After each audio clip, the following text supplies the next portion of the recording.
The snowstorm outside the city hospital windows howled like an echo of forgotten hearts, cold memories, and silent wounds.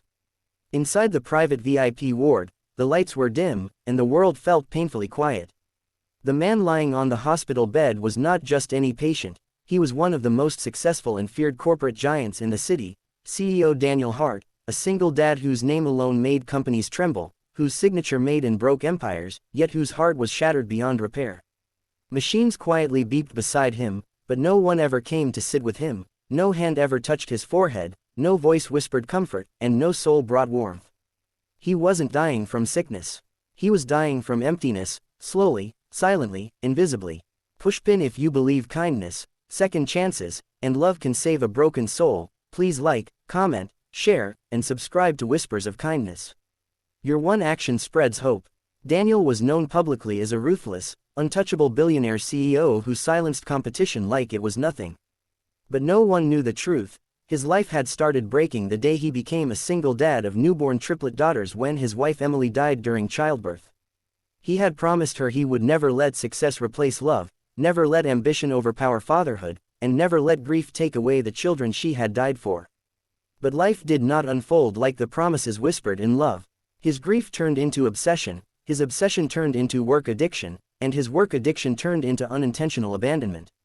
He provided everything money could buy: mansions, nannies, private tutors, luxury everything, but time, attention, laughter, and hugs became rare like snowfall in summer. The girls grew, not with the warmth of a father's arms, but with his framed photographs and recorded motivational speeches. Their names were Isabel, Hope, and Lily, identical, beautiful, innocent 10-year-old girls who still believed love could rebuild broken things. But every time they visited their father at his corporate office, they were told he was too busy, in a meeting, on a call, preparing for investors, unavailable even for a single minute.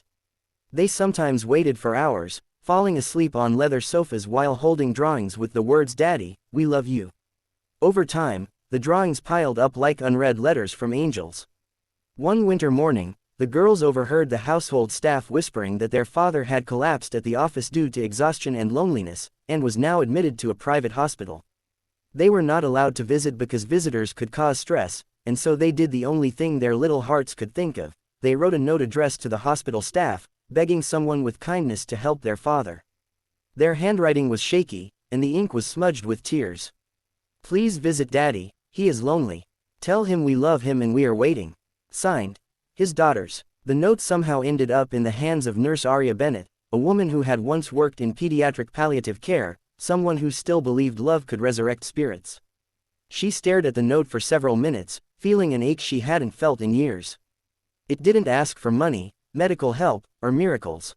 It asked for love, and that was enough. She walked into Daniel's cold, sterile room, noticing how untouched everything felt. No balloons, no get-well cards, no family photos, no warmth. Only silence. Daniel pretended to be strong, but his eyes had the same emptiness she had seen in soldiers, widows, and abandoned children. He claimed he didn't need anyone, insisted he was fine, and said loneliness was simply a side effect of greatness. But Arya could see that his soul was desperately calling for someone while his pride continued to bury the cry. So she made a decision that would change his fate. She brought Christmas to him. Not with luxury, but with love. She decorated his room with handmade snowflakes, warm lights, and paper stars crafted by hospital volunteers. She played soft Christmas carols, placed a small artificial tree near his bedside, and brought cookies baked by patients' families. She didn't treat him like a CEO, but like a forgotten human. Every day she visited him, reading positive messages from children around the hospital. His cold exterior began to melt like ice touched by sunrise. His replies turned from short nods to soft words, and one evening, he finally whispered something fragile. He asked if Arya believed second chances existed for fathers who messed up. She answered in the simplest form of truth: second chances exist until the last breath, but the window to love someone rarely stays open forever. That night, he finally cried. Not like a CEO, but like a man who had lost himself. He admitted how terrified he was that his daughters no longer needed him, that his success meant nothing if he remained a stranger to the only 3 hearts he ever had. Arya held the truth gently but firmly: children don't stop needing their parents, parents simply stop noticing how much they're needed. Daniel decided to change, but he was still afraid. So Arya reached out secretly to the triplets through the contact number found in their note, and invited them to the hospital on Christmas Eve. They arrived wearing matching red sweaters, carrying something wrapped in tissue paper. They walked in slowly, not sure if their daddy still remembered how to smile. The moment Daniel saw them, the machine monitoring his heart rate reacted faster than he could. Isabel stepped forward and whispered they had brought him a Christmas gift. It was not expensive. It was a framed picture of all three girls hugging their baby sister, an old picture from when they were toddlers, with a handwritten message below.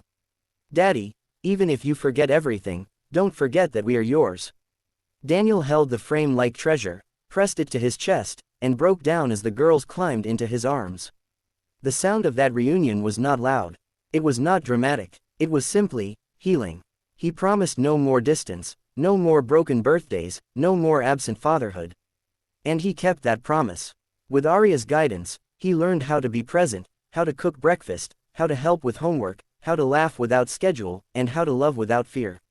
In return, the triplets filled his days with warmth, laughter, handmade crafts, silly jokes, bedtime stories, and endless hugs. Months later, Daniel donated a wing to the hospital, not with his name, but with a plaque that read, "Dedicated to all lonely souls. Love is the best medicine." And beneath it, "With gratitude, Isabel, Hope, Lily, and Nurse Arya, who saved a heart." As for Arya, she didn't just change a CEO. She changed a father, a family, a legacy. And Daniel never again allowed success to become a prison when it was meant to be a tool for love. If this story touched your heart, please like, comment, share, and subscribe to Whispers of Kindness. Your engagement helps heal unseen hearts. Speech balloon special request. Comment below, family is the real treasure. If you believe love is more valuable than money.